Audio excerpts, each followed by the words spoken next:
Hi, my name is Marcus Ekman. I am a second year student as a level designer at the Game Assembly. This is my level for advanced level design course created as part of a co-designed assignment. The task was to take over an existing level where an outbreak has occurred and the character must figure out how to escape from this area. The map is called the Cable Car Station. The level begins at the edge of a dense forest. I use limited sight lines here to control the player's attention and slow their pace as the gameplay starts in a more exploratory state. Right away, the player is guided using environmental breadcrumbs, mainly the lights and the blood trails, which serves as diagnostic indicators leading them forward.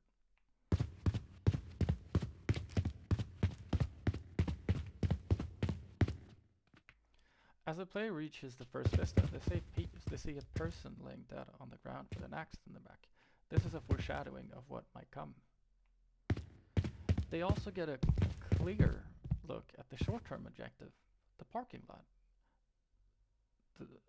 They also see the mid-goal, the main cable car station and the power station, and the long-term goal, far in the distance, the cable car station on the other side of the ravine. This early reveal sets the player's mental map and establishes the critical path. Here I use funneling and focal points with lighting to pull the player down the correct path. Some more blood.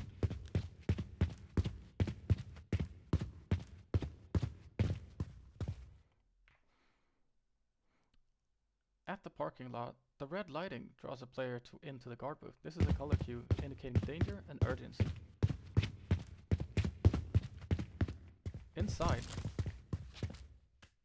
the player finds a pistol and some ammo. This gives them the sense of an empowerment before coming encounters. The crashed car outside and the broken fence are part of the environmental storytelling that reinforces that things escalated quickly. Here I wanted a bait and switch, but it didn't work out in the end. So let's continue on our journey.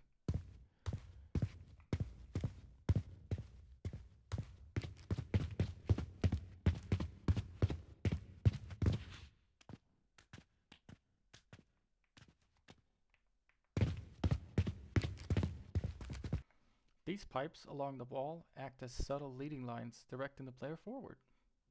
You can also see that there's been a lot of chaos, dead bodies, and yeah. Let's continue on and see the way up.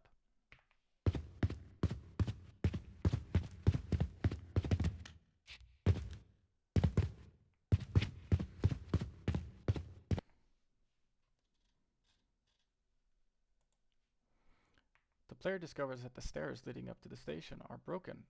This introduces a small problem-solving loop. The player will need to explore in order to continue.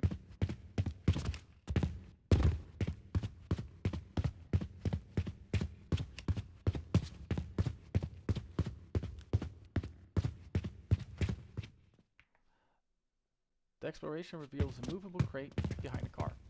This teaches the player that the environment can be used interactively. Also, we saw that the gate there was open.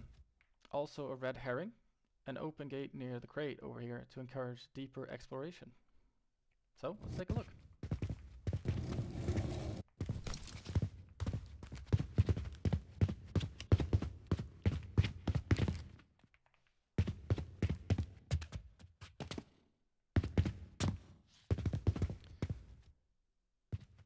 To reward curiosity, the player finds some extra ammunition.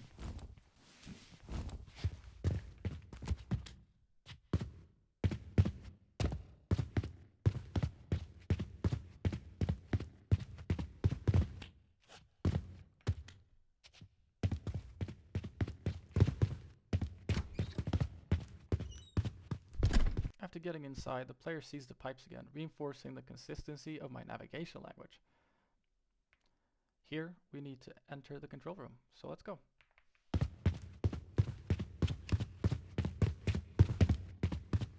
To our right, we also see the cable cars and that they're down there and not moving.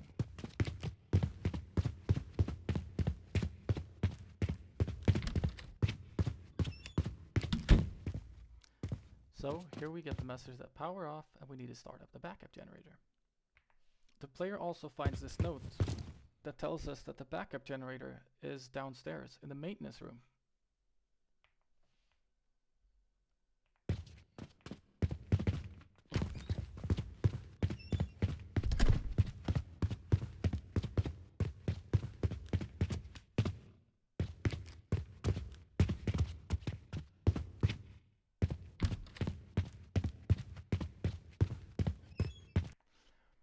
Here we see some more color cubes, so let's follow them down.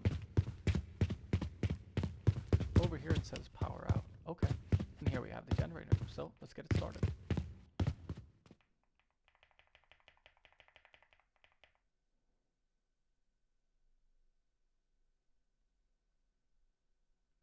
There we also see our landmark again.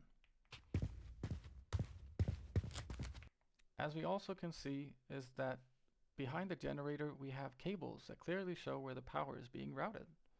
So let's go. Here's also a bait and switch. A previously hidden room becomes visible containing a corpse with shotgun and some ammo.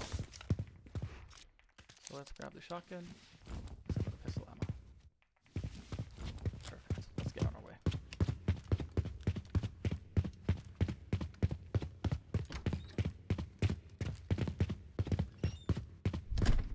We see the abandoned station, and it's a lot of open space. So and there we continue to see the cables and the leading lines that lead up to the power station.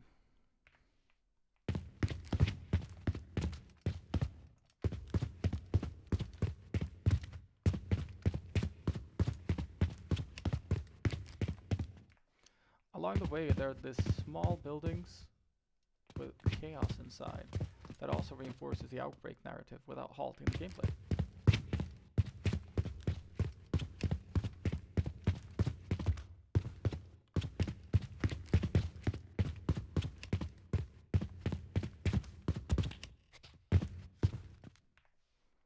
Let's keep on climbing.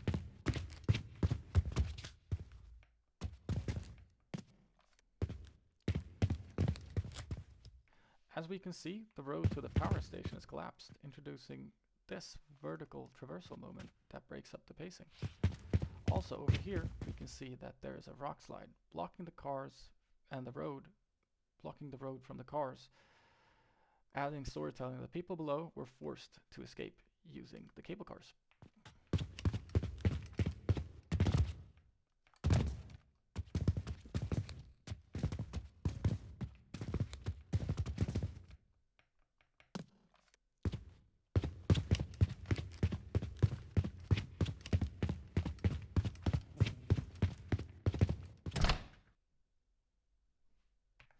Inside the power station, the barricades show a failed defensive attempt, again keeping the world believable through environmental storytelling.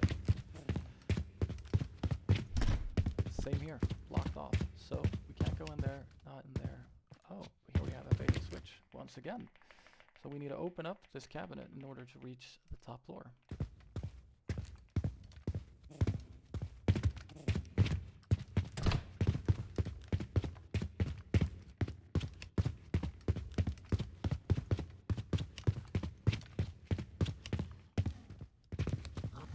Let's activate the power.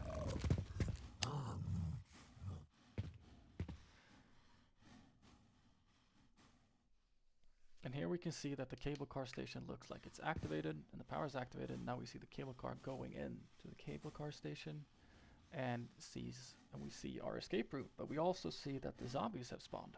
So we also can hear some of them. The player gets now a meaningful player choice. Keep the shotgun or switch to the assault rifle. Let's grab the assault rifle.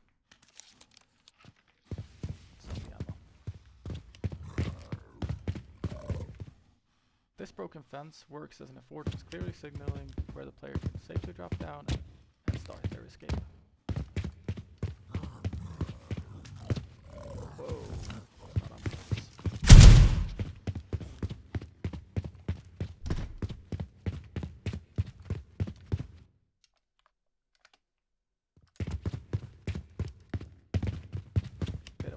Let's drop down here.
Thank you for watching.